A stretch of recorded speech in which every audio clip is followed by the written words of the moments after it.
My name is Jack. I am the Innovation Manager at Versus Arthritis. And I'm Beth. I'm the Supporter Journey Manager.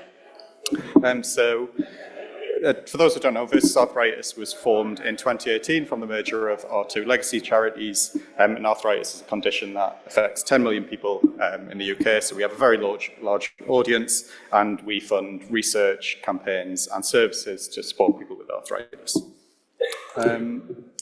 So today we are going to give a kind of overview of 4 years worth of work on our Supporter Journey programme, how we've developed our thinking and how we've moved to a kind of a new model over that time. And we'll also share how this approach has unlocked insight and new ways of thinking that has really transformed our fundraising programme and unlocked what we think is massive growth. And we'll also just share some of the key learnings we picked up along the way. So, where we started. So back in 2018, we were a recently merged charity. We had a bold new brand, new visual identity, and we had big brand marketing and lead generation campaigns that were bringing in huge numbers of people, but we didn't have any real strategy for how to retain or engage those people. And we didn't know much about who our audience were, what they expected from us, we didn't know why would people come to us when they were ticking that box, when they were opting in. What was it they were really trying to get from that relationship? We just didn't have any insight to support that. And we had very low rates of retention, very low rates of second action. We weren't convincing many people to become donors, and we just didn't have any way to sustainably or scalably recruit new donors. So we realized very quickly that we needed a journey. We needed to build relationships with our supporters. We tested all kinds of direct-to-donate campaigns, and nothing was really working. We just weren't convincing people, and we realized we just needed to build that relationship. We needed to kind of create a supporter journey that provided a rewarding experience to people and built that understanding, both our understanding of them, the supporters, and their understanding of us and how we can support them. And we needed to keep our community engaged. We needed to retain them. And so, that's where we started. So we were planning a really big brand campaign, and we knew that we couldn't spend all that money again and not have results to prove for it. So we kept our objectives for this one really clear. We wanted to develop a welcome journey strategy for new leads, and we wanted to develop, and this is really important, the ways of working that sat underneath that. Obviously, engaging networks was a huge part of this. So before this project, it was only our campaigns team that were using engaging networks. But actually we decided that we were going to deliver all our actions and all of our emails through this platform. And we brought people in off the back of a hand-raiser that said, yes, I believe that arthritis should be taken seriously. He's put the clicker down, that's really helpful. So we wanted to really see what happened when you didn't define community in pots of campaigner, donor, service user. We didn't want to be siloing people based on a particular action that they had taken. We wanted to really get to know them and understand what it was that they were looking for. And this was the beginning of really a lot of learning for us. Our hypothesis was that an audience-focused journey that included a wide range of content and actions would improve engagement, increase activation, and convert people into donors, which is what, at that time, we were ultimately looking to do. And we picked a really small number of metrics that linked to those strategic objectives. And actually, this was a huge test and learn project for us, and we're 4 years in now. We've really kept that, which is lovely. Some things that we tried absolutely fell flat on their face. Kind of that traditional appeal ask that donors will respond to just didn't work for this audience, which is really interesting. And then things that we tested, sometimes even as a filler, actually flew. So for example, we did a bit of a research email from a researcher one Christmas, a really soft PS ask that asked for them to donate. And it worked really well. We got more donations from that than we did when we actually went hard on everything that we knew about fundraising. And actually one of our IG team then built an entire appeal off the back of what we'd learned from that one email. Okay. So So from that initial kind of pilot project, when we piloted that welcome journey off that hand raiser action, we picked up some really key learnings. And the first was that there was a really strong link between campaigning and fundraising. People who took campaigning actions were much more likely to donate. So that relationship came through really strong and really guided our later thinking. We also found that recognition and empowerment and relevance were really key drivers of support, and that seems quite obvious in retrospect, but it was surprising to us at the time. But that traditional empathy-led proposition just wasn't right for our audience. We learned that the people who were with us were people because they themselves primarily had arthritis. They're relatively self-interested. They want to know how we're relevant and supportive to them, and not that traditional kind of empathy proposition that we quite often reach for as fundraisers. We also just found that those engagement actions were far more effective at driving donations than the traditional appeals. As Beth said, we spent hours and hours crafting these beautifully worded appeals and really thinking through every line to get this beautiful copy.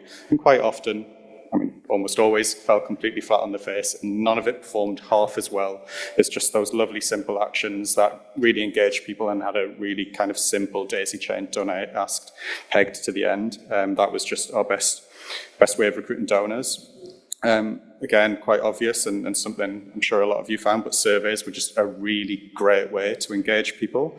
Again, we'd spend hours trying to think of these really nice engagement actions. Quite often don't perform half as well as just a simple survey. It really helped people to feel heard, feel listened to, and feel like they had a stake in the charity. So they were really great actions for us.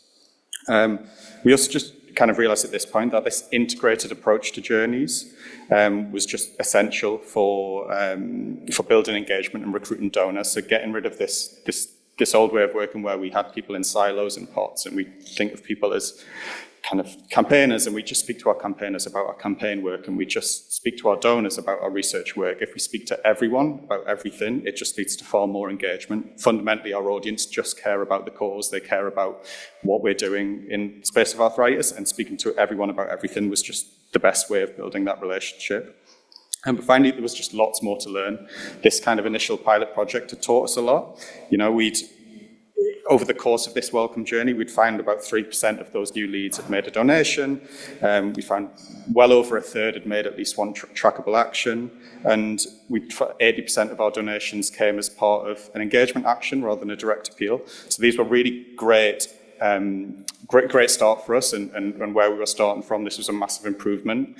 And we knew we were onto something here, but we still had lots more to learn. So this very bright slide, I apologise, it just kind of summarises how that kind of pilot project evolved. So we started with this kind of welcome journey for new pledge takers for those hand raisers. And at the end of that, so we knew we were onto something, we knew this was working, we knew we'd had this really great engaged community of people, but we didn't want to let that drop off at the end of that programme. So we extended it and kind of extended that into an ongoing programme of email engagement.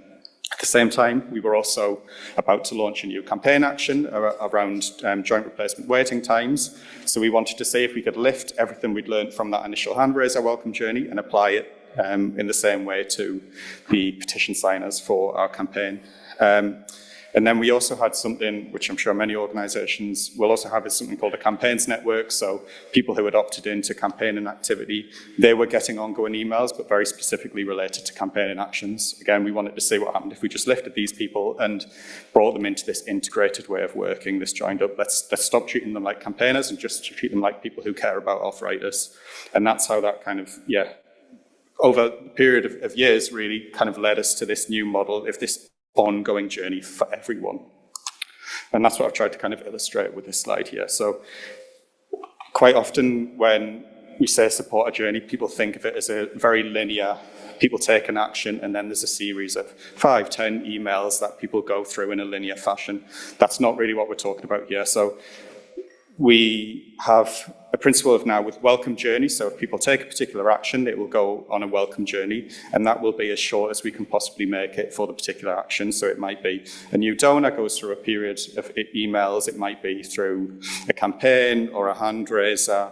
We've got some great lead generation campaigns live at the moment that have a series of kind of 5, 6, 7 emails, but ultimately we're funneling people towards this integrated ongoing program. And that is a program of emails that very regular, once a week if possible, but bare minimum of once a fortnight over the course of the year. And people can really join that at more or less any point. And really, we're trying to work to this principle that if you're on a database and we have permission to contact you, we're funneling you towards this ongoing program of email engagement, this integrated email program. So we flipped the way that we were thinking about email delivery. This wasn't about people coming to us saying, I need this email to go out, I need to find this out. We wanted to be the ones kind of guiding that, and we decided that teams wouldn't hold their own pots of data anymore because we had this proof now that actually all of these different audiences were behaving in the same way, responding to the same things anyway. I'm going to say here that we're not quite there yet. You know, we're still bringing kind of audiences in from across the organisation. We will tell you that when there is a cross-organisational action that needs happening, we can deliver our numbers in 24 hours and everybody else needs the survey extended. There's proof there that actually having a really engaged, mobilised audience ready for when you need them absolutely works. We also have really moved the way that we work. So it used to be, and I didn't know that one of them would be sat at the back when I said this, but when we started this project, we had to have 3 heads of signing up on every single email that we sent, which was horrendous. Now we can decide on a Monday. Literally last week, we looked out the window, it was hailing, it was sun, and we know that weather has a huge impact on people with arthritis. So we went, this is what people need to hear right now. Wrote it on the Tuesday, got it signed off by our support teams on the Wednesday, and it was with people on Thursday morning. So it was really, really relevant content. This is me too. So we're really seeing that people don't see themselves in the silos that we as an organisation put them into. We always seek opportunity to co-create with our audience so that it doesn't feel like us telling people things. We're not broadcasting information. It's really building that community. So when we sign off, if we're able to, we'll get somebody with arthritis to write some of that content themselves and say, yes, I'm happy for this to go out. And those are the emails that we see the biggest responses to, the most people kind of replying and saying, thank you, I really needed this week. We make sure that we can, like I said, prioritise what we think our audience want to hear. Actually, we might have a different email penciled in and we'll go, no, this isn't what they need right now. And we know that overall that will build bigger engagement than what we want to tell them about. We don't segment very often, but what we do is reflect people's behaviour back to them. So we do a Christmas card survey of all of the emails that we work so hard to craft. Every single year, our biggest performing email is the Christmas card survey, getting people to help us decide what we should sell, what designs we need. And then we can reflect that back to them later in the year of, come and have a look at the shop, they're live, is the design that you chose there? And we see a bigger conversion there. I talked about the survey that we sent out recently. We actually, our email list is around 72,000 at the moment. We only sent that email to 1,000 people. We got a 20% response rate because we targeted that our people who'd taken 2 or more surveys in the last year. So we knew that they would be the people that would want to respond. Oh, this is me again. So we really didn't want these emails to feel like they were coming from an organisation, a faceless organisation. So we always put people's faces on things and really make it sure that we're reflecting their words. It's not just this feel of us. Arthritis isn't a well-known condition. The things that people tell us is where we're really important to them is they finally feel seen, that they're not alone anymore. And we really build that into how we craft everything. And we're not the experts in arthritis, our community are, and that peer support is really important. And we'll never get anywhere alone, so we always reflect that community, that strength, that we're together and we're trying to get this thing together. It's never about joining Versus Arthritis, it's about strengthening an already active community. And we're always writing for our audience. If you've heard me speak before or ever met me anywhere, you'll know that I'll always tell you to get to know your audience. The benchmarks are great as a starting point, but actually what works for us isn't going to work for somebody else. It just isn't. Ask them why they're with you, who are they, what is important to them about this change that they're hoping to create by joining us. It's a lovely engagement action to have that survey, and it means we can reflect that back to them. Some of this is what we set out as a hypothesis at the beginning of a project, and we're continuing to learn. So, That was kind of a very whistle-stop tour of 4 years kind of work and changing our thinking to this new approach to how we manage communications and journeys as a charity. And I'll talk a bit now about how that's kind of transformed our thinking around fundraising and how that's kind of unlocked real growth. So to summarise what we'd learned, we had all these great kind of figures that came out that really kind of convinced us that this integrated way of journeys was the key to unlocking our donor recruitment. Like, we knew people who had taken, leads who had taken a non-financial action were 4.6 times more likely to go on to make a donation. We knew people were more likely to donate via daisy chains than direct to donate actions. We saw that people who were in this integrated journey program were 31% more likely to bank income in any fundraising activity, and they had a 32% higher average gift. So it really convinced us that this is the kind of model, this integrated ongoing approach to journeys was the key and the missing piece in our donor recruitment strategy. But the other thing we'd learned is that our current portfolio of income generation products just wasn't right for our audience. We had the same things as every other charity. We had your classic appeals every year. We did our usual community fundraising products and various activities, but it wasn't optimized for our audience, which was people with arthritis who are with us because they themselves, or at the very least someone very, very close to them, but overwhelmingly they themselves have arthritis and wanted to know how we could be there for them. We started on this process of product development, and I'll talk through one example of that now is a product we've launched called Inspire. So as an organisation, historically, we had this magazine called Inspire. It was kind of an old legacy product that had bounced around various teams in the organisation for a number of years and had no strategic direction. But it was a magazine designed specifically for people with arthritis. It was lifestyle content relevant to supporting people to live well with arthritis. It's not a charity newsletter. It doesn't talk about us. It's not kind of banging on about what we do as a charity. It's looking at the external world and giving people that helpful content. And we saw an opportunity here to develop this into an income generation product. In that kind of product development, we started by simply just asking people. So we went out to our community, we described it and said, would you be interested or would you consider making a £3 a month donation for this? And the response to that was amazing. About 40% came back and said, yes, absolutely, that sounds great. Around a third said, maybe, I could be convinced. And about, the remaining percent said no. And we asked them further why, and they said overwhelmingly for kind of financial reasons, they weren't in a position to do that. But that kind of gave us the confidence that, at least as a concept, we were definitely onto something with this. We also asked them what they would like to read about. If there was a magazine for you and to support you to live with arthritis, what would you want to read about? What's the content in there that would kind of convince you to keep that regular gift up and keep you reading? And that gave us a ton of insight. That one made us confident that we had something and there was some real potential in this idea, but it also gave us some real insight to kind of inform and develop the product from this kind of old magazine that had bounced around into a new successful regular given product. We also did some smoke testing just to kind of validate that as well. We mocked up a fake landing page in Engaging Networks, and we did some fake adverts and sent people to that to see if they were clicking through. And then if they did, we explained politely that this was just a test, but we're developing this idea. We'd love your feedback and we'll keep you informed about it. And again, that just validated that all the insight we'd got from our journeys was we were onto something, and all the KPIs were absolutely brilliant. So we developed that into an MVP. We launched the new direct debit tools with Engaging Networks, got a basic landing page up and launched it in July of last year. And we've already recruited 2,500 new regular givers. And it's become a really key part of our future sustainability plans. Our KPIs are absolutely brilliant. We've got a paid CPA of less than £10 and an overall CPA of less than £5. So it's performed way better than even our most ambitious targets. So we're really happy with it. So we've gone a bit further in recent months where we have tried what I feel is a higher bar ask, so converting people to legacy.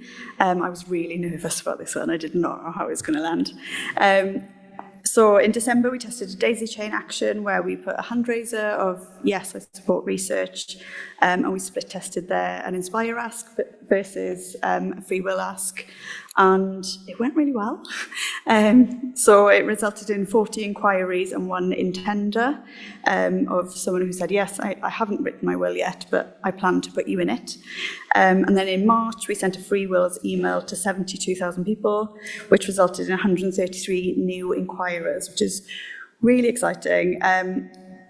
I'm not here to lie to you, so I am going to tell you that one person replied and told us to piss off. But largely, it went really well, and actually we'll be continuing to test this and kind of refining it. So the action itself in December wasn't the best performing one we've had, but we're going to test it with that larger proportion of the audience in future and really think about tailoring that. For us, an average legacy is worth around £80,000, and it's a huge part of our portfolio. It's really great that we are finding that we can actually convert these lead gen audiences. And then just to kind of put all of this into something that makes sense in real life, this is the journey of one of our supporters who came in October 2020, right at the start of this, off the back of a hand raiser, signed up to our online communities, really went for that kind of support piece, has taken several non-financial actions since then, an email to Target, inviting an MP to an event.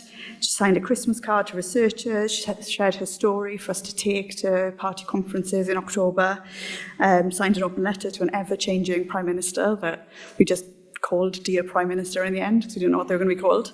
And she called after, she took part in that gift and will action, gave us a ring afterwards and said, I was really scared that I was going to end up in a home, and because of you, I still have my independence, all of your support, of course. I will put you into my will, and so that is now, actually, we are in her will for helping her stay independent, healthy and active. And actually, if you looked at the data of this, she hasn't done a lot. If you just looked at income, gone, oh, she's bought Christmas cards, why would we keep in touch? This is why we keep in touch.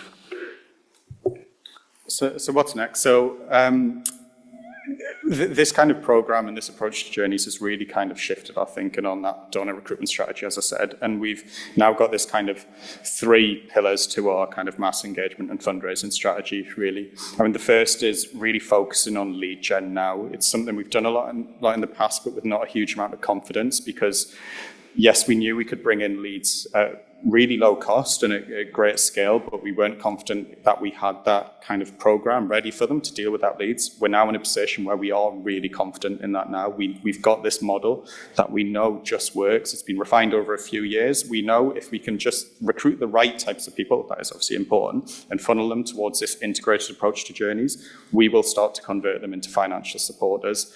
You know, we've got a great campaign live, and our marketing team are in the room today. So we've got this lead gen campaign live that went live a few months ago. We've now brought in tens of thousands of leads. I think it's somewhere in the region of 30,000 people. It's something of around £1 per lead, and we're already starting to see those convert even after just a few short weeks. So these people are already signing up to Inspire and becoming regular givers.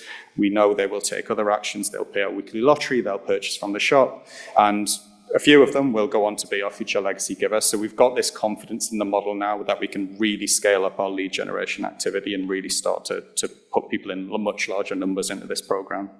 The second is just kind of optimize that approach to journey. So as Beth said, it's still very much a work in progress. This is kind of 4 years in the making, and we still haven't quite got every pot of data just yet, but we're nearly there. So it's really about kind of just getting those final few bits of data in the organization and really embedded it organizationally, so it's not just a product that we know about and evangelize about. Everyone knows, and everyone in the organization knows that we're bringing people in and funneling them towards this journey.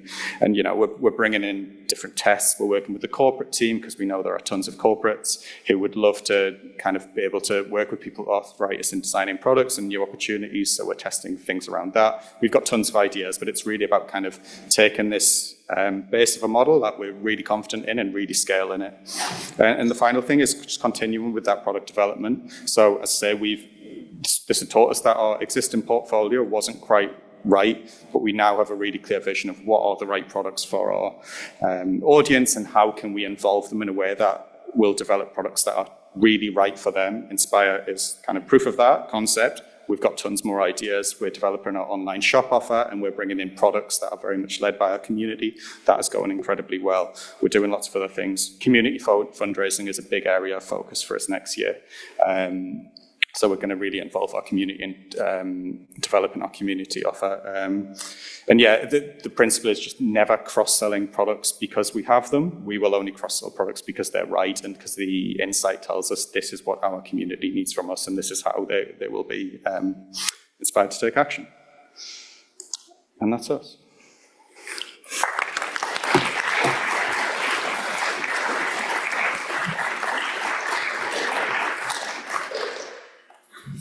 Thanks. A number of questions here. The first one, what kind of surveys did you put in and what did you ask in those surveys? Loads of surveys. Our community really like telling us what they think, which is great, sometimes unsolicited. We ask at the very beginning to get a feel for that, how close they are to arthritis, and that's helped us open up a lot of conversations, especially with our services teams, to say we are talking to the same people with us to make what we're doing better. But then also we've had people coming back with really in-depth surveys that influence things like what support we even offer, what health information would have been helpful for them on their journey. So it really is anything that we feel they'd want to feed into that will also give us insights. We would never put a survey in front of them that we couldn't evidence why it matters to them. Yeah, we were quite strict on that as well. We've got tons of teams who would love to be able to write quite, to be honest, crap surveys that are designed purely for insight. Our surveys are very user-friendly. They're worded to be really engaging and led by our audience and not just a team wants to learn something quite specific about a specific issue. It's got, first and foremost, it has to be right for the audience and kind of worded in a really accessible way, first and foremost. Another question, what was the difference between the pledge and the petition and the associated welcome journeys? It's a very good question. Not a lot that I can remember because we're going back a couple of years now. So it was very, very similar content. I mean, broadly what we found at a very top level is that, again, the reasons people were signing signing petitions and signing hand raisers weren't that different. Fundamentally, we're reaching the same sorts of people. So it might be those very early emails will reflect back information about the petition. So we'll talk about the campaign wins, the updates on how the campaign's going, and kind of specifics around policy in that welcome journey section of their kind of relationship. But, the principles were identical really between the two. It was just the content would vary slightly to reflect the specifics of the action they'd taken. Great. And then there are actually a couple of questions related to your team. So there's one question that asks how many people in your team were working on the automated journeys, and then there's another that just says my team isn't set up to be digital first currently. Could you talk more about the team structure that enables this supporter-centric experience? So 2 questions. So at the beginning, when we started this way back when, it was nobody's job, but we both, as you might have noticed, are really excited about this, so we did it anyway. It's just how charities work, right? You have to do the work before you can prove that you need to do the work. We have really had to build those relationships, so we have an amazing campaigns team, which really helps in that there have been no barriers there in terms of bringing those together. We also have a great marketing team, and we work really closely together. We have a lot of teams that sit underneath one banner of mass engagement and fundraising, and that's really helped with our relationships, I would say, because we get together, once a month and we talk about all the things that we're aiming to do. We just kind of did it, and still now, I've been Supporter Journey Manager since May. It's still just me and some lovely, lovely freelance support from Root Cause Collective. But what I want to do is to bring all of that in-house, and I'm going to build my empire. But for now, it is actually just me.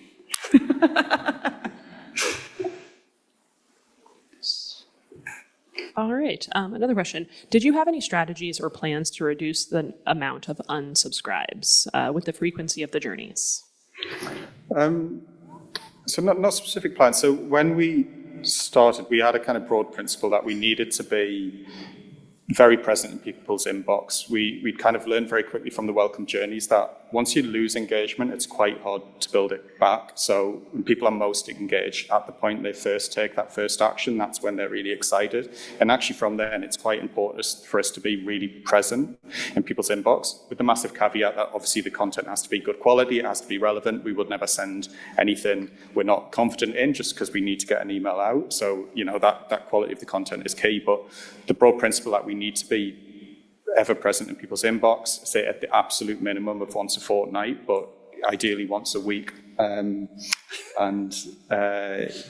other thing I would say is that unsubscribes aren't the problem. It was all of our privacy policy that kind of sat under that. And we've got Mike in the room who has done this amazing job of convincing everyone, and Paul actually, that we should be following those click-throughs on engaging networks, which we haven't been able to do on any other tech support. That means that we are now saying, well, if someone's clicked on an email, that automatically reconsents them, because we know people are reading and accessing stuff. So I would say it's that more than the unsubscribes that it's been a big shift for us. Great, and I think we have time for one more question. So if your question wasn't answered, maybe you can chat with these folks at lunch. So this person says, 4 years, wow. What steps did you take to embed this change, and would you do anything differently looking back? We've talked about this a lot. We wouldn't do anything differently because we couldn't have. We have had a lot of change in leadership in that time. I think 3 chief execs, 4 directors. So we've done a lot of these kinds of presentations and just kept going. But actually, because so much of where we are now is because we've learned stuff, if we'd gone faster, we'd have probably missed a lot of that learning. So we try and look at it as a good thing that it's taken 4 years, and you know that there is value there. And charities are slow-moving beasts, right? So even now, we're not there yet with the rest of your organisation, but we've got the evidence to take to them and kind of do that influencing piece. So I wouldn't actually go any faster. Yeah, and it's been a big culture shift. Like I'm sure everyone has encountered the issue. You know, services teams can be quite protective of their data, and particularly in the early days, we almost managed this project deliberately to try and keep certain parts of the organisation out of it, so they weren't really aware what was going on. And we're kind of shifting now to that point where we're singing about it, we're going out to teams and proactively. So it's been a slow and deliberate journey to shift the culture, to get people to give up their kind of protective parts of data. But yeah, as Beth said, it kind of probably couldn't have gone any quicker, because it does take a lot of time to shift that culture. Great, thanks so much.